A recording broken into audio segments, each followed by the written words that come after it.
তোমার অনেক কষ্ট হইতেছে না এই বাড়িঘর ছেড়ে যাইতে? তোমার কেমন কুলাঙ্কার সন্তান জন্ম দিচ্ছে দেখো মা।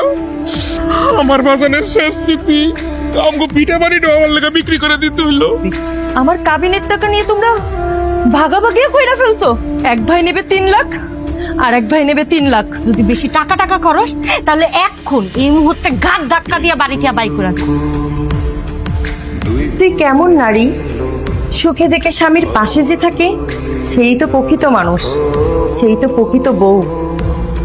তুই না ভালোবেসে ওই ছেলেটাকে বিয়ে করেছিলি, আজকে তোর ভাইয়ের কথা শুনে ছেলেটাকে তালাক দিয়ে দিলি, ওই ছেলেটা তার মাকে পথের ফকির বানিয়ে দিলি।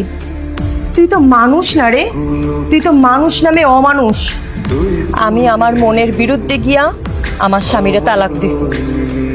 আমার ভাই ভাবি ওরা সবাই মিলে আমার কাবিনের টাকার লোভে পইরা আমার দিয়ে সব মিথ্যা কথা কওয়াইছে। আমার স্বামী মুমিন চোর, ওদের কথার তালে পইরা আমি সব মিথ্যা কথা কইছি। আমার কাবিনের 6 লাখ টাকা পাওনের লগে লগে আমার উপর অনেক অত্যাচার শুরু করছে। জোসনা যা কইতাছে তা কি সত্য? না মাতবর কাকা, ও যা কইতাছে সব মিথ্যা কথা কইতাছে, একটাও সত্যি কথা না। আরে ভাই, একটা মাইয়া স্বামীর বাড়ির থেকে রাগ করে মার বাড়িতে আইছে, কই ওরে বুঝে শুনে আবার আমার ঘরে পাঠাই দিব না? আমার বাড়িতে না পাঠায় জ্যোৎস্নারে তারা উল্টা পাল্টা বুঝাইয়া এমন কান বাড়ি করছে, কইরা আমার বিরুদ্ধে তারা করাইছে যেন আমার তালাক দেয়। ওরে বাধ্য করছে আমার তালাক দিতে, ওরে ওরে বাধ্য করছে আমার থেকে কাবিনের টাকা নিতে। আর তুমি যেই কথা কইতাছো তার কোনো প্রমাণ আছে তোমার কাছে? কি প্রমাণ আছে তোর কাছে?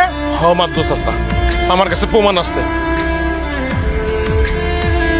মোবাইলের ভিডিও দেখে যা বুঝলাম, তোমরা দুই ভাই আসলে একটা জঘন্য মানুষ, সেই সাথে তোমার বউ।